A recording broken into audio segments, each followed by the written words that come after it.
Hello. This is going to be 1 hour, nearly uninterrupted, of me talking to myself about dumb shit. Uh, God, and that came out way more like middle school edgy teen than I expected it to. Um, you know, since a young age, I believed that, like, everyone just really wanted to hear me talk all the time. That's why I get into Instagram arguments like I'm doing,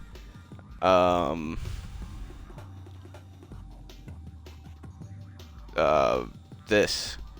Yeah.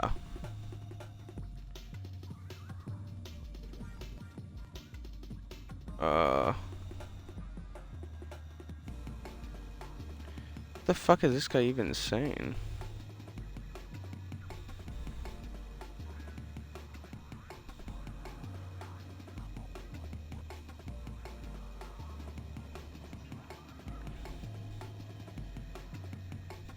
Fucking idiots. See, here's the thing. There we go. We've got our first topic. One thing that I hate is whenever, like, the only insult someone has to turn to is queerness. When the only insult they have is, you know what? That guy's probably gay. You know? And here's the thing. Here is, sorry, I'm trying to get Twitch pulled up. The thing, and here's the Human Torch. The kinds of people that say that are not the kinds of people that I would expect saying that. The kinds of people that end up saying it are actually leftists. And again, I didn't expect that. Ooh, that's a weird ass voice pitch. And I think it's weird how comfortable we've got saying it. You know, like seeing some Republican make some dumbass law and then being like, well, you know what? I bet he's gay. I bet he's gay, and that's why he's making that law. And here's the thing. And Mr. Fantastic. No, wait. I don't think that's the right superhero. Here's the thing. Sorry, I got distracted. Set off the alarms to start. A lot of leftists might defend it and be like, well, I don't have a problem with queer people, but those guys do, so it's funny to make the joke because it's like only triggering them. Dude, where the hell do you think they got the idea that it's a bad thing? Probably actually a lot of places. You know, it's a very heavily pushed thing in society. But by turning it into a joke that they should be ashamed of, then that's what helps them keep the idea around. And it's like when we make like small dick jokes, you know? Like, and then people are like, well, you know, why are they so ashamed of it? It's just a normal body. They're ashamed of it because you're making jokes. So they feel like the only thing that we make jokes of are things that are absurd. You know, it makes them feel bad. So we need to seriously be considering what kinds of things we make the butt of the joke, because it does have serious harms.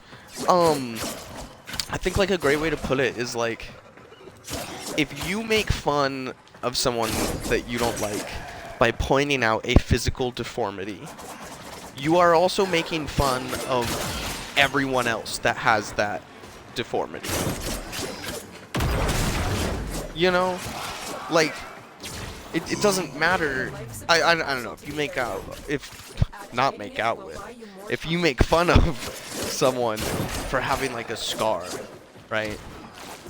It doesn't matter that, like, you really like your best friend who has a scar. You now taught her and everyone else with scars that is something to be ashamed of. You've taught everyone without scars that it's something they don't want to have because it's something to be ashamed of, by making it out as something ridiculous enough to joke about. And and again. So I just think that we, as a society, in a society, we got to be more careful about where we place our humor. I mean, we got to be more careful about a lot of things with speech, and so I'm gonna get into a topic that I was previously like dead set sold on, and now I'm actually more conflicted about than before. So an idea that I'm workshopping, but that I've talked about for a long time, is that more and more Americans, and this is just the intro. None of this shit is new. More and more Americans, especially, are getting their news from public debates. That's like people like Charlie Kirk, who went from campus to campus. That's people like Dean Withers, who does like TikTok lives where he debates people. That's things like Jubilee. That's things like Fox News, whenever they like invite someone onto the show. We're reading a lot less news, and we're consuming a lot more people talking about the news. So misinformation spreads pretty easily, especially in a debate sphere where people will go at great lengths to twist words, rather than arguing with integrity. And one really important thing about the way that people consume debate news specifically is they side with the winner of the debate, generally. Because you always want to be on the winning side. Like, they have to be right. That's why they won. The wrong side never wins. I mean, look at all of history. Every single person who won that war, they told you, no, those were the bad guys on the other side. So we know that, the good guy always wins. So if that person's winning, they must be the good guy, because the bad guy can't win. Because then the good guy wouldn't win,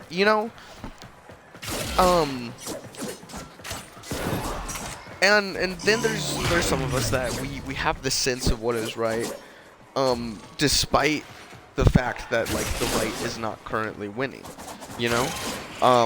or we have a sense of the good despite the fact that the good is not currently winning. And since not everyone sees that way, it's important to make sure that the good is equipped to win. Take some rhetoric classes, people. The amount of fallacies that we just let happen, the amount of horribly phrased speeches I've heard. Generally you should be concise. Most simple concepts you can explain in 3 sentences. And that's not oh my gosh, attention spans are disappearing clickbait. That's me just being most of my opinions, I could reasonably communicate enough of it in 3 sentences. There's some details that we can get to later, but my elevator pitch is the bare bones 3 sentences. There's people that can't get through a barest bones in 5 minutes. That's a serious, I'd call that an illiteracy crisis. That's kind of crazy. So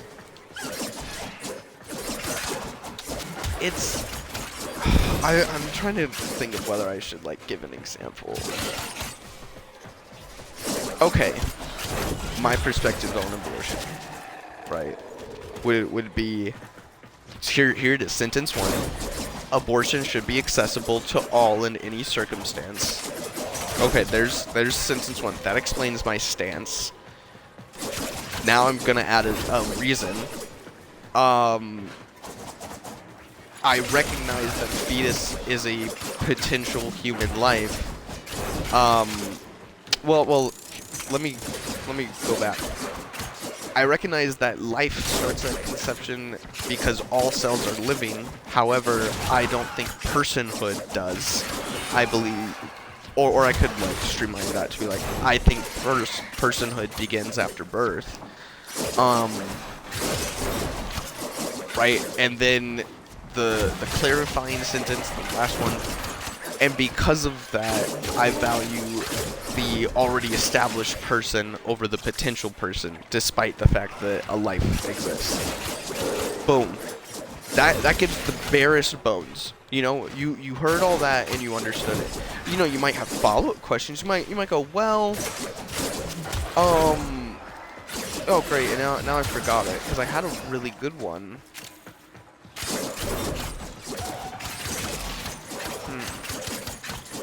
Okay, someone might be like, well, what about, like, what, you said all circumstances and prioritize one or the other, like, who are you really prioritizing if, you know, someone just, like, decides that they don't want kids? And I would be like, I don't think that either people would benefit. I don't think anyone would benefit from that. You know, you'd have a child raised by someone who doesn't want to raise them would not grow up healthy. The person who doesn't want to raise them is now suffering.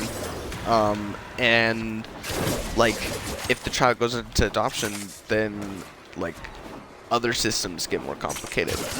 You might not agree with all that, and we could have, like, a follow-up, but, like, boom, that's simple.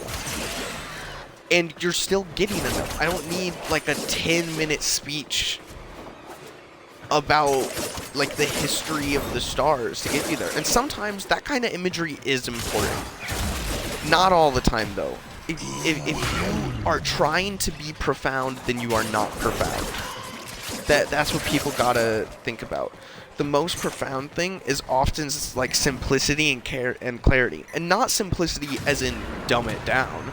Simplicity as in be like concise. Don't overcomplicate ideas, because honestly that's how a lot of people get lost when you're convincing them, is you overcomplicate and they get confused, they feel alienated, and they also just can't accept reasoning that they don't understand, so they move away from your opinion. Anyways, I got way off track there. All of this to say, those of us that are less skilled, knowledgeable, and charismatic, we have like a duty to avoid speaking in public debate until we get better, or we risk, like emboldening bad opinions because we fail to knock them down, so they come out on top and they look strong. Like, the Nazis were objectively bad, right?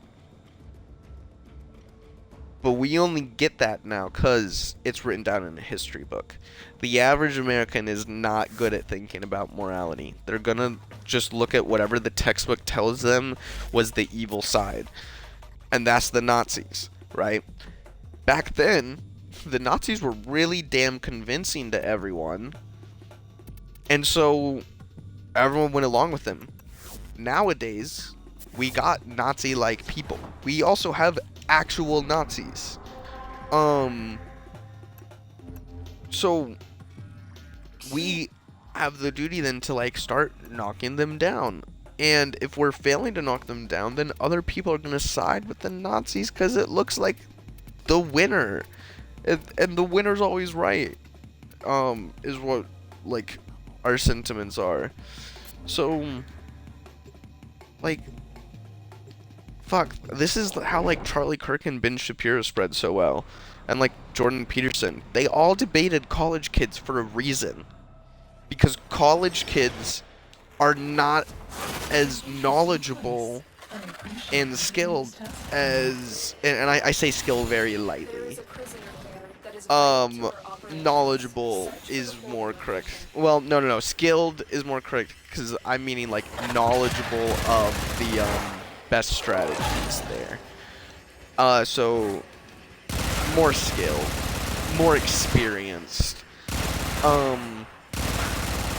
It was easy to come out on top against college kids, so they were able to sway a lot of people by just always being on top.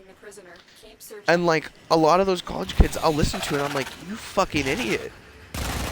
You have no idea how to defend these opinions. You're using fallacies right now. And that's okay, you know, everyone's got to learn somewhere. But maybe don't learn out where you're going to sway public opinion. Like actual serious public opinion. Because each of those people knew that they were getting posted if they fucked up. You know? And then he went to Cambridge and got fucking decimated. But his followers don't talk about that one as much. Because it doesn't make them look good. Every time that you have an opportunity to make your opposing side look good and you take it, you are an active threat to your own side. The captive has been secured. You've done your part, Tenno. We'll take it from here. Like, if you imagine both sides as armies, I've heard some people on my side give arguments that were the equivalent of the quote enemy side, like threatening us and asking us to surrender, and then the people on our team going, you know what, we really should surrender. God, we really just should surrender, you know, man? Like,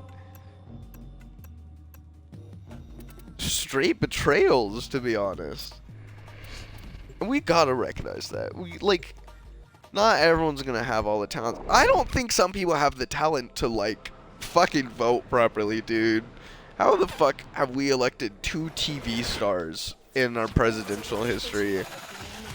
Who, like, alright, you can be a TV star and then go get a political education and shit. But, no, went straight to president on 2 people with, like, no political education. Who just acted before.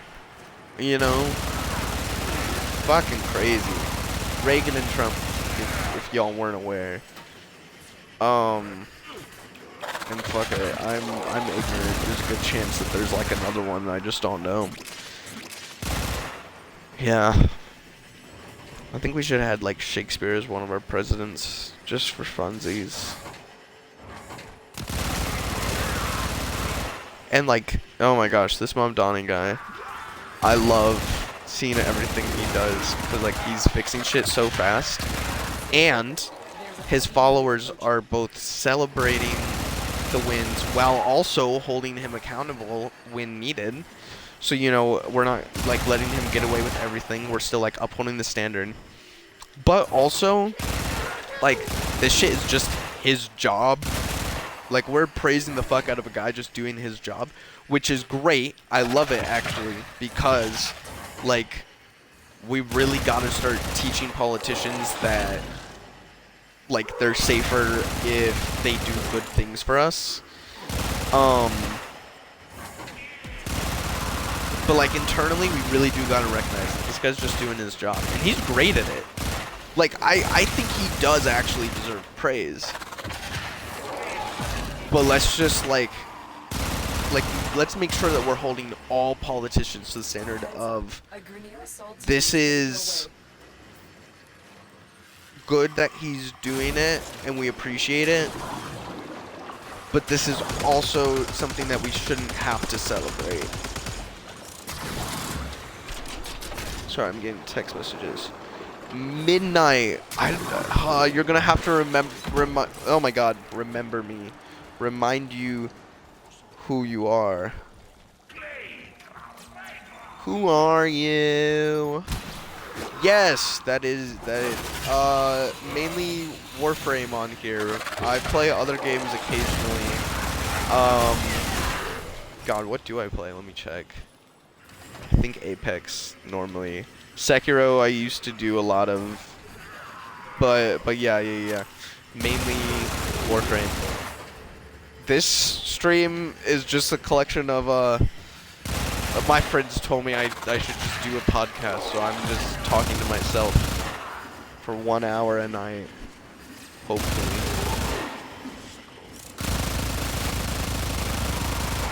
But Warframe is great. I don't know if you played it. Right now this one is Titania, the like butterfly one.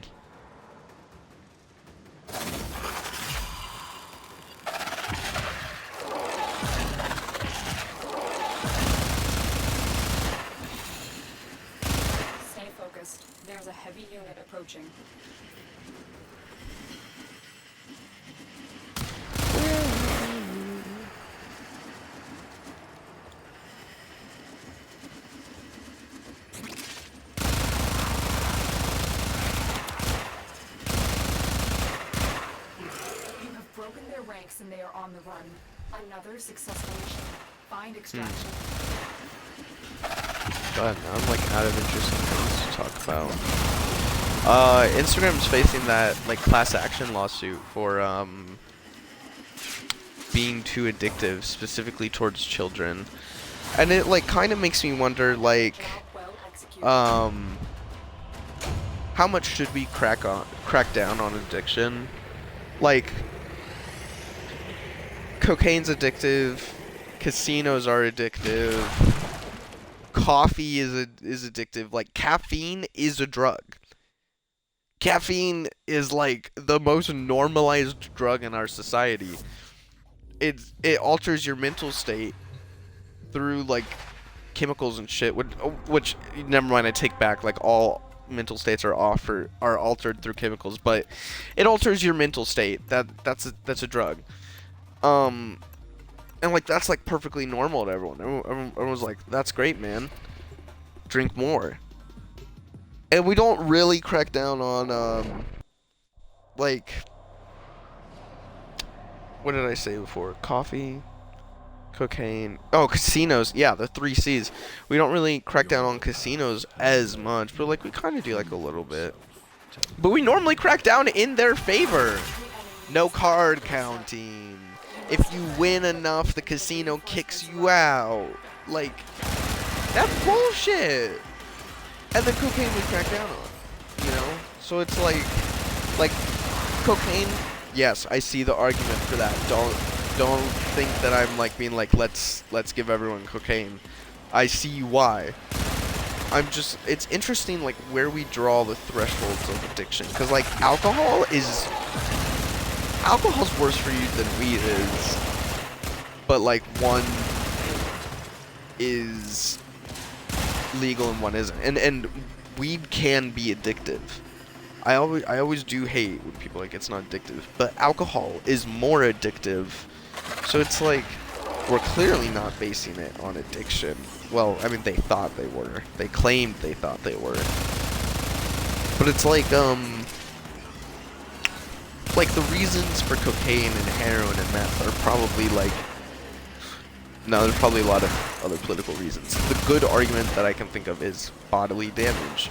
Like, alcohol has heavy bodily damage, so, like, weird that that's not banned. Or, like, there's things that are more addictive than certain drugs that, like, aren't banned. Coffee is addictive, not banned, and I just wonder.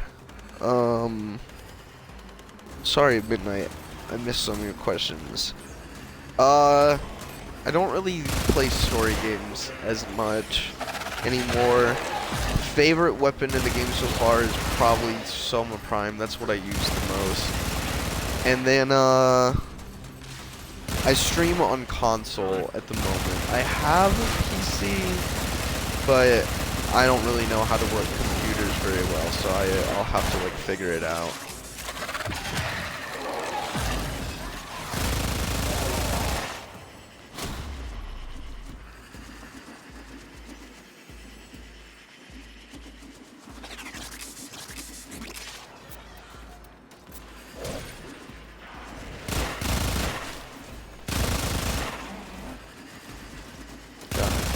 Probably gonna have way more like pauses in it than I expected or wanted. I also have like an assignment to do. Thank you, Midnight. I might end up just reading my assignment out because it's like a creative writing assignment that I'm in progress on. It's due Sunday, and the prompt is like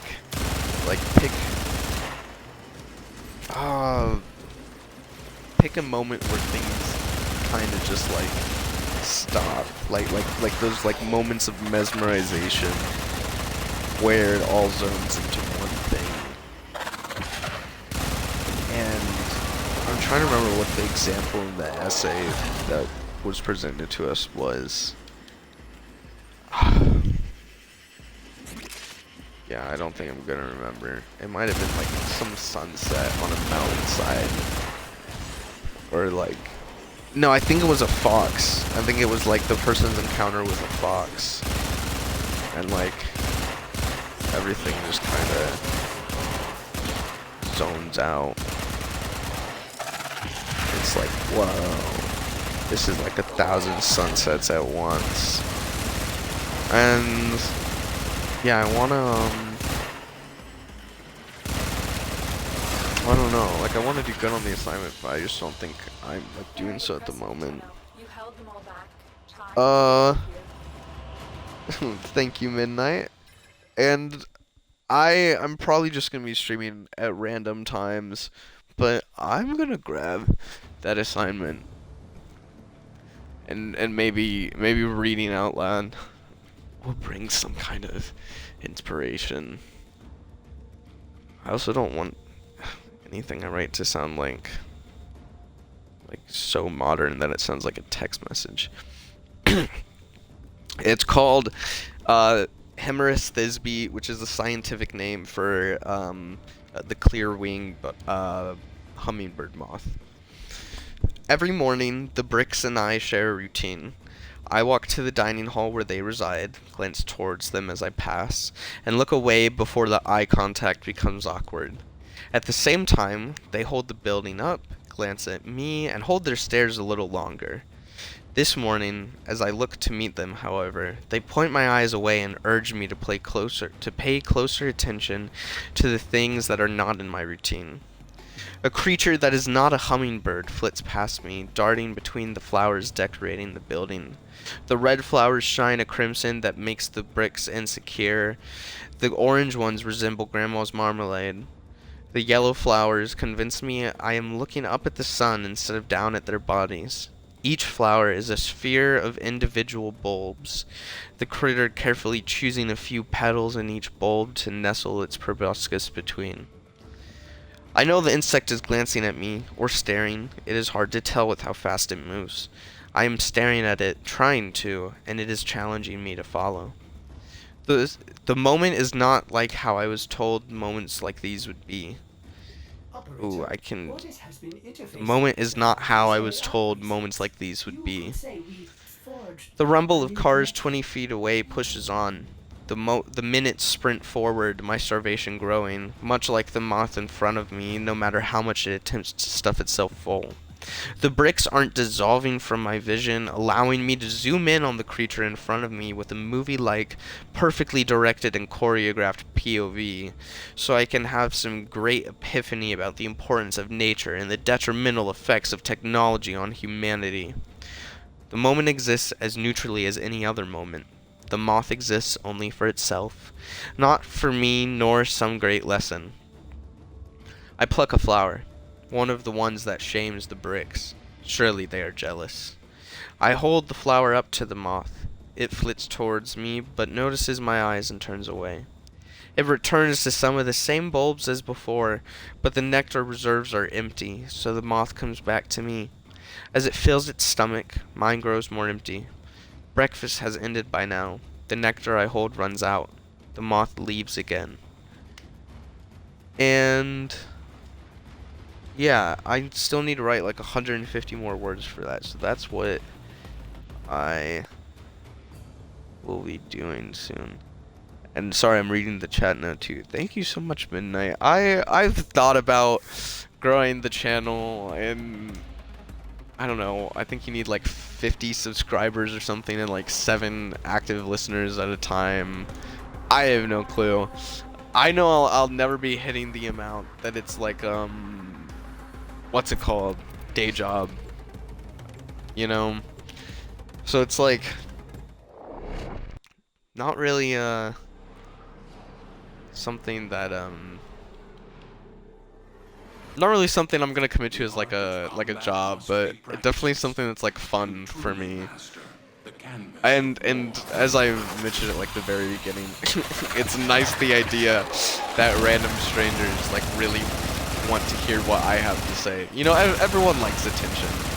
I feel like the only I hear the words human nature a lot, and I always hate it. People are like, it's in human nature to hate each other, man. it's like, it's in human nature to be stubborn. Actually, no, dude. Quite the opposite. You know, I think that the only thing that's human nature is that we are social creatures. And from that premise, therefore, we like attention. You know? Like, we want to be accepted in the group and, like, seen as who we are. You know? And I forgot why I started talking about this. Oh, yeah. So, like, you know, it's just nice to know that people want to hear whatever the fuck I have to say. Because it's like, boom. People accept and, like, love me. Yeah. What are panels? I don't ever understand technology, unfortunately. I had a neighbor ask me to come over and, like, help fix her printer, and I was like, I can stand there and tell you to press, like, this button and that button, and then I can be like, welp, it's broken, oh no, you know, but I ain't fixing that. I have no clue. Oh, okay. I think I understand the panels.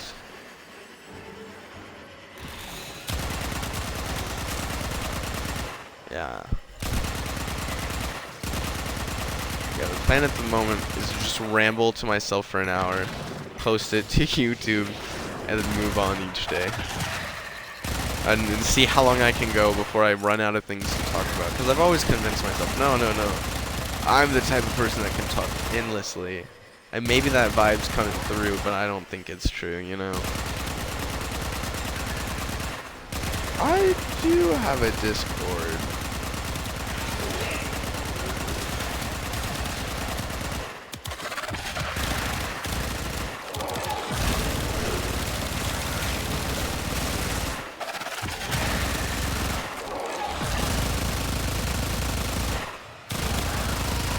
Where are you?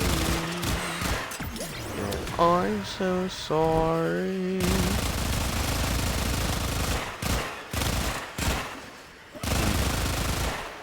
I guess moving away from like morality and ethics, our next top is Midwest emo, which is my favorite genre. I love it. I know that the Front Bottoms is technically indie folk, but or indie punk. I don't even know. I count them as Midwest emo, you know. But one of the things that I love about the genre is that all the voices are horribly whiny, and they're constantly like getting voice cracks, and it sounds like horrible singing. Cause then I know that I can sing however I want to it, and it's gonna sound like it's gonna sound all right. And that's how it is with most emo songs, in my opinion. But especially Midwest emo. Sorry, give me one moment. Midnight. I will add you. God, how long has this been going on? 34 minutes. I can never understand how Discord works. There's too many buttons. Far too many.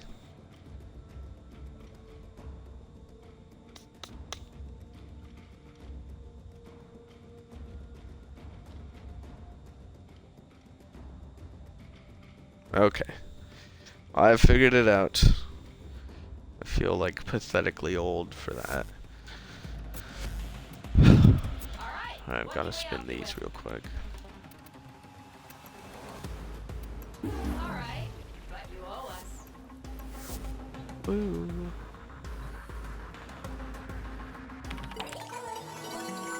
Please select destination.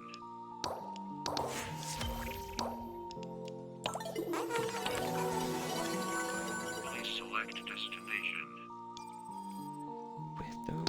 Plotting route. Yes, I did. I did add you on Discord. My debate class, we did this thing today, and my partner's already heard this. ramble. But you have 4 cards in front of you. 3, 8, blue, red. And the premise you are given is that all even cards must have a blue side on their opposite face. Which cards do you have to flip over to figure out the answer? Now, I'll like give you a few seconds to run it. If a card has one side that has an even number, the other side must be blue. And your cards are 3, 8, blue, and red. So the answer is 8 and red. And we can run through this one by one. 3. What should you find on the other side? Blue, red, or either of them? The answer is either of them. Because all the conditional says is that even numbers must come with blue. It doesn't say blue numbers must come with even though we might feel like that's implied, it's not. Our instincts are wrong there. So 3 can have blue. Odd numbers can have blue too. 8. Blue, red, or either. It has to be blue. All even numbers have to come with blue. Now the blue card, where people are gonna think, yeah, you have to flip it over. No. The blue card can have either even or odds. It's just that even numbers must also have blue. And then red. Yeah. Because we need to make sure that there's not an even number on the other side. Because even numbers have to have blue. Right? Way that's more intuitive is like you're a bouncer and 4 people walk past you. One of them looks like they're 16 years old. One of them looks like they're 25 years old. One of them looks like they're drinking soda. And one of them looks like they're drinking alcohol. The only 2 people you need to check are the 16-year-old and the person drinking. You need to make sure that the 16-year-old isn't drinking alcohol. And you need to make sure that the person drinking alcohol isn't like under 21. So that's just because all you need to do is make sure that those that are drinking alcohol are above 21. That's the only rule. You don't need to make sure that those that are above 21 have to be drinking alcohol.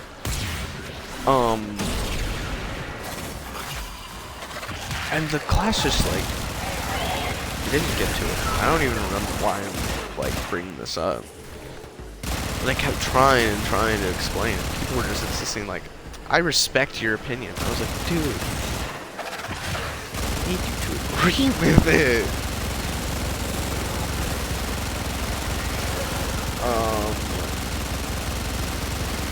So it's like, it just gets frustrating trying to talk to people sometimes, especially when like, I think everyone should have to take a communications class and an ethics class, because you should be doing the right thing, and you should also be like able to communicate what the right thing is, you know? And some people, they either just don't know what the right thing is, and that's where it's like, hey, maybe take, God, I'm gonna be so pretentious for this, because I'm in one right now. Take a logic class. I've been like obsessed with fallacies since middle school, because like, you should want to know what the hard to spot tactics are, so that you can spot them, you know? Because like, it's really easy to be susceptible to like red herring and all, when someone's like, yeah, but look over there, look at that though, you know? You wanna like make sure that you understand how reasoning and rhetoric works. And everyone who knows me personally knows that I'm being so pretentious right now when I say that.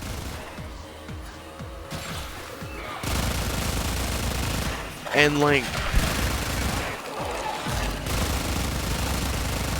Like at the beginning, I added that like maybe nasty opinion that, you know, like people who can't debate well should not do public debates so that they don't make the bad guys look good by failing to knock them down.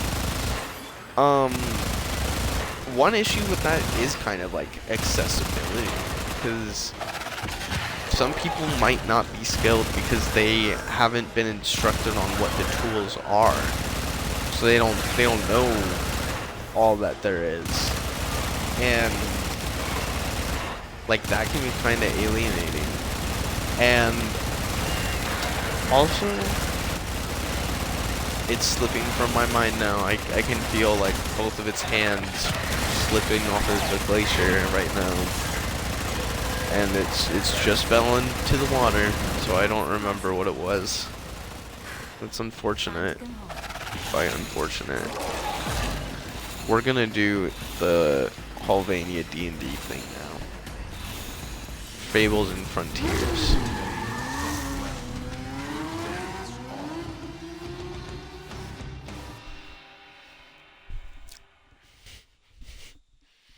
I can't believe people care enough to listen to all this. That's wild. It's like crazy. Crazy. Please select destination. It's all about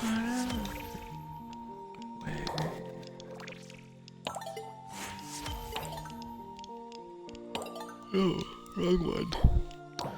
With or without you.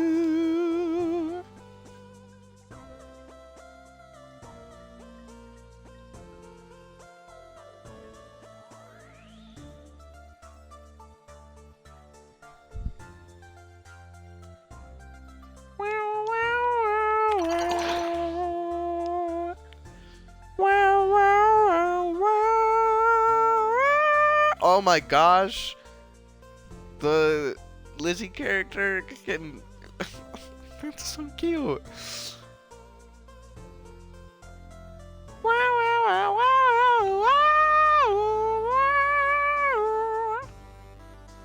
Good music.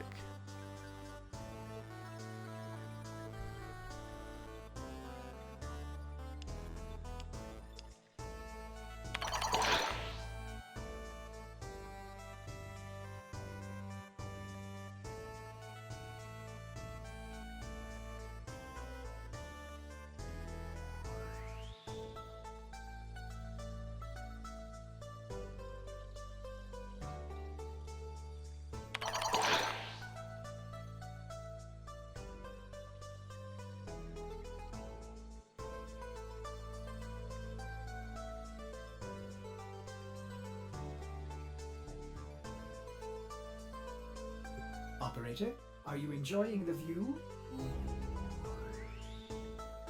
You know, whenever I'm like watching a video where there's like text on the screen and they don't scroll really fast, I get upset. 'Cause it's like I should not have to like struggle to fast forward your video. Everyone else can just like pause and read. And like sometimes like you know, sometimes it is too fast where it's like, dude, I can't even pause in time. But like just scroll faster.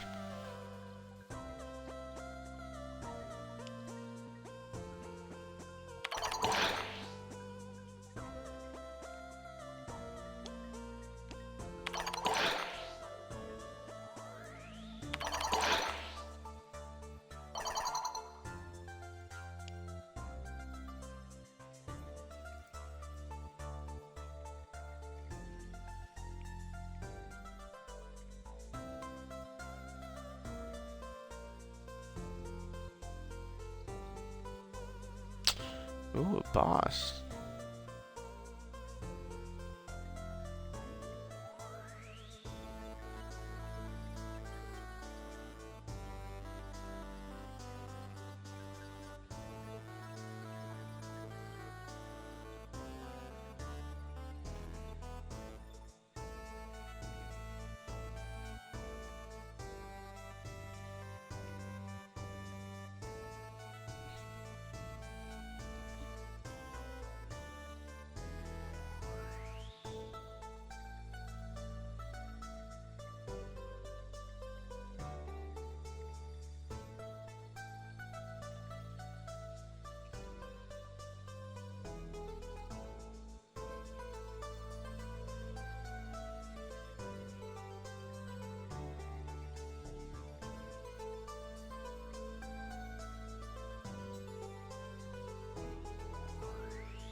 Oh.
I don't know if I'm making the right choices for this one.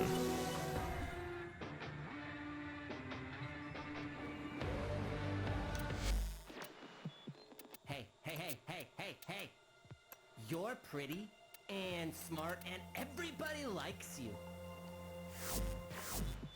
See you on the flip side. I'm also maybe already out of things to talk about, which would be really, really sad.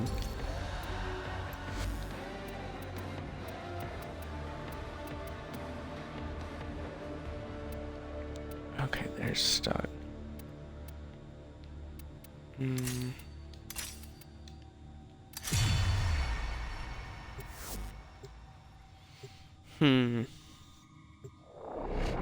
I'm trying to figure out where to go with that literature assignment from earlier. The hummingbird one. Or hummingbird moth one. Like, I need it to end somewhere, and that might end up being just like, oh my gosh, it flies away, and then everything just settles back in. But that's like so boring. I don't really want to do that. So I need to like figure out what I'm going to do. God, I actually don't think any of these weapons are modded well at all. These aren't really weapons I use.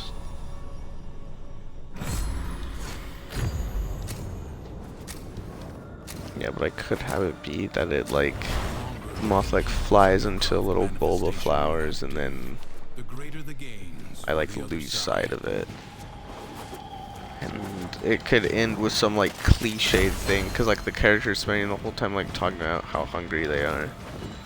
So it could end with some like cliche thing of like, and then my stomach rumbles. Ooh, that actually sounded unfortunately like fetishy. That was a fetishy tone. That was weird as hell. Yeah.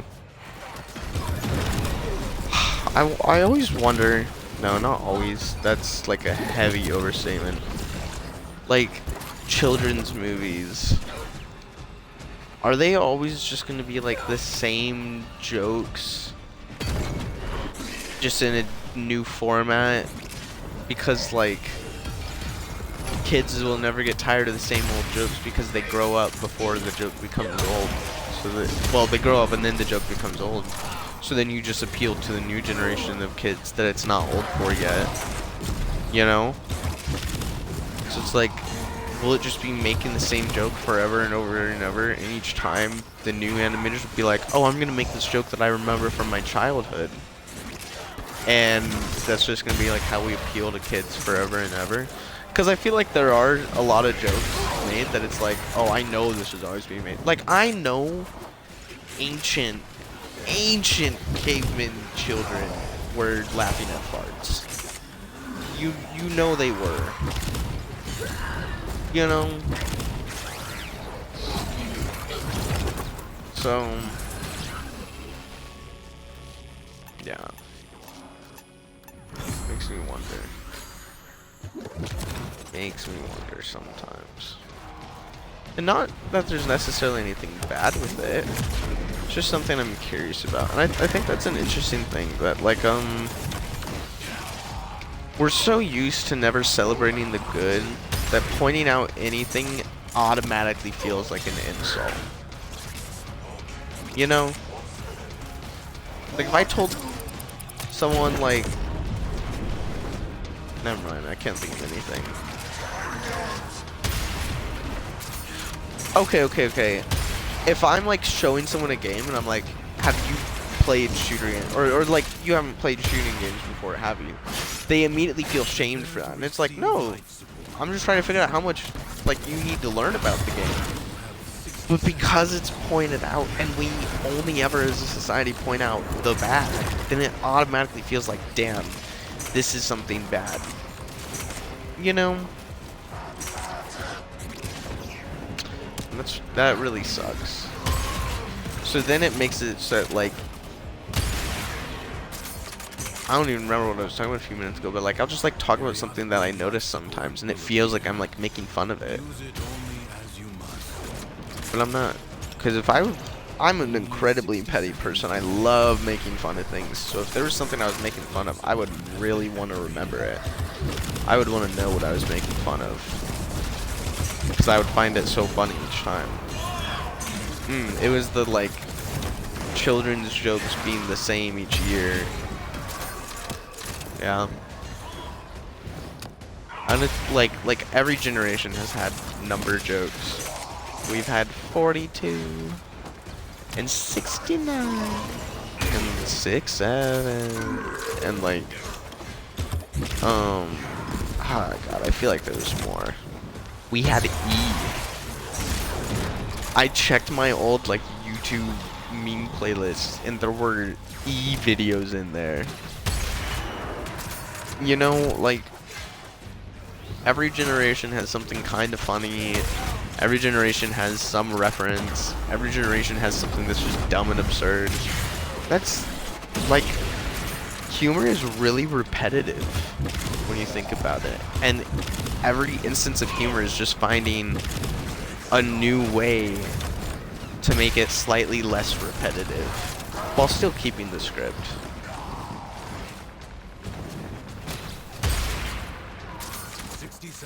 You know, like, I have a bunch of jokes that are just like reformats of each other. Just different stories to make the same basic premise. Like, I have 6 jokes that are the long, drawn-out story only to end in underwhelming punchline. And everyone who knows me knows that, unfortunately. I'm not allowed to tell jokes because they take too long. So everyone's like, you didn't touch any of your spaghetti. And I'm like, well, it's cold now, so I can't touch the spaghetti because it's cold and that's gross. And they'll be like, we can reheat the spaghetti. It's okay. And I'm like, no, because then the noodles are more mushy and the sauce is more chunky, and I can't do that. I can't do it like that. That's not right. That's never right. You know? Do I have a new... Damn it! Damn it! He got me! Damn L. I've never been so humiliated in my life. God, how long until an hour hits? 4 minutes. I just need to hold on for 4 minutes. And I'm so sorry that it hasn't been like totally uninterrupted speaking. But there's been like pauses and shit. I'm trying my hardest, man.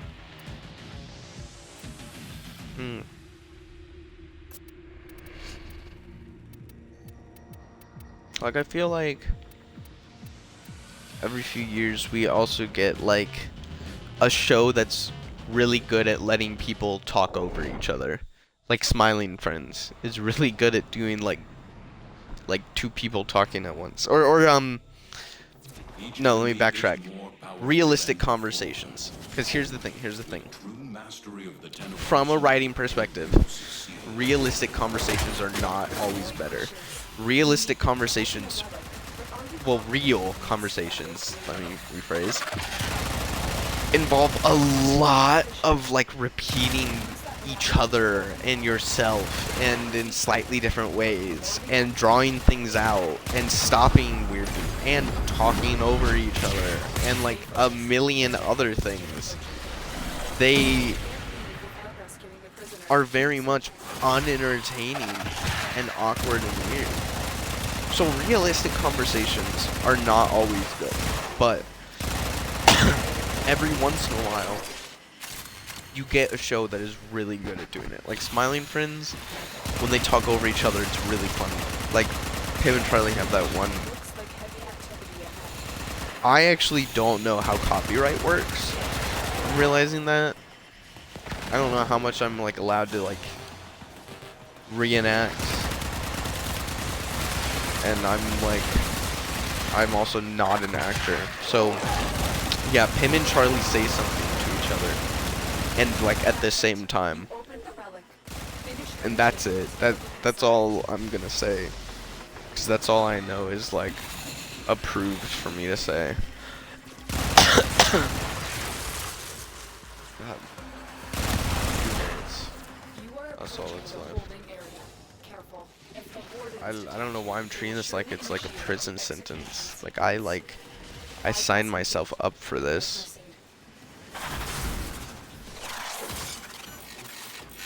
I don't know if it's better to like sign up for this and have everyone listen to it or sign up for this and have no one listen to it. To listen or not to listen, that is the question. And now you guys know that I'm like a writing genius, that I'm like Attack on Titan level, because I mentioned Shakespeare at the beginning of this. And yeah, it was all orchestrated. Every minute second where I was not speaking, I was plotting. And then I was plotting while I was speaking. And then I was plotting while I was plotting. I'm that good. So after this ends, I need to figure out how to upload it to YouTube. And this will be the first episode of me rambling to myself for an hour. New name pending. You know? But thank you all who, chose to waste your time on this. Good night or good morning or